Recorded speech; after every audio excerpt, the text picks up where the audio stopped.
Phone ఇంటికాడ పెట్టిపోయినవేంది? చింతకాయల Ganganna phone చేసిండు, నిన్ను పనికి రమ్మంటున్నాడంట. పోవా? పోను. ఇవాళ లక్ష్మీ థియేటర్స్లో కొత్త సినిమా పడ్డదంట. నేను సినిమా చూడడానికి పోతా. నేను వచ్చేటాలకు చికెన్ కూర రొట్టెలు మంచిగా కమ్మగొండి పెట్టు, వచ్చి తింటా. ఈ సినిమాలు సిక్కర్లు అంటూ ఎందుకు తిరుగుతావే?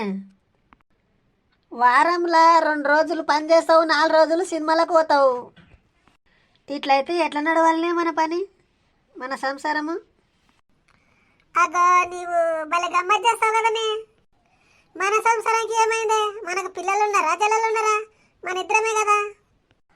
ఇంట్లోనేమో ఉప్పు లేకపోయా, కారం లేకపోయా. నిన్ను అడిగితేనేమో పైసలు లేవు, ఏమి లేవు అని వాడుతీవి. సినిమాలకు సిక్కర్లకు పైసలు ఎక్కడి నుండి వస్తావే నీకు?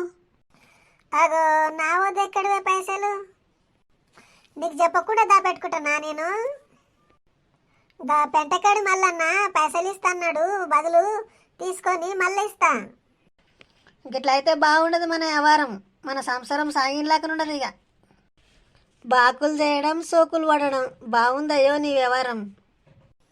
ఇదంతా సంపాదించి మనం ఎవరికెట్టలే? మనకు పోరాడలేడు, పోరి లేదు, మన ఇద్దరమే కదనే. నన్ను కూడా తోలుకపో సినిమాకు. అది ఆ సినిమాను నేను కూడా చూస్తా.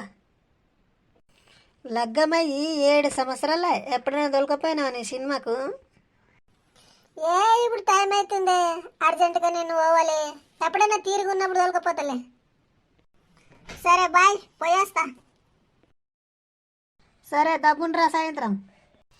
ఏమి సినిమాలో, ఏమి షికార్లో, పైసలు పాడు, పని పాడు.